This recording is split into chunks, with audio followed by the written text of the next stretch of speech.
Isang gabi, may mga batang palihim na pumasok sa bodega ni Adashino.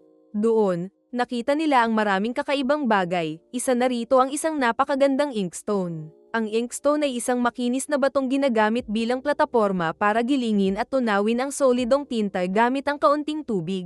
Karaniwang ginagamit ito sa tradisyonal na pagsulat at calligraphy sa China, Japan, at Korea. Dahil sa kanilang kuryosidad, ginamit nila ito at nilagyan ng tinta. Kinabukasan, isa-isa silang nagkasakit.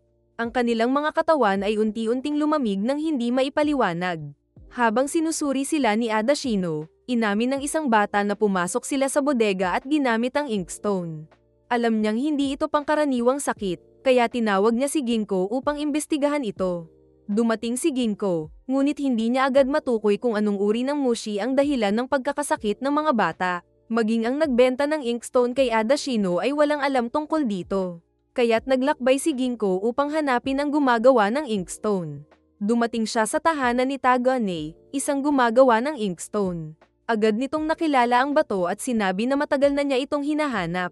Ikinwento niya na 3 tao na ang gumamit nito at namatay 1 buwan matapos nilang gamitin ito. Ipinagmamalaki niyang siya ang gumawa ng inkstone mula sa isang batong natagpuan niya sa isang kuweba.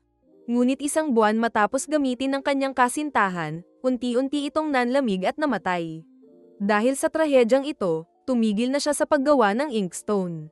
Nagbalik sila sa nayon, at doon ay natukoy na ni Ginko kung anong mushi ang dahilan ng sakit ng mga bata. Dinala nila ang mga bata sa pinakamataas na bundok sa lugar. Pagdating sa taas ng bundok, biglang lumabas mula sa mga bata ang malaulap na usok.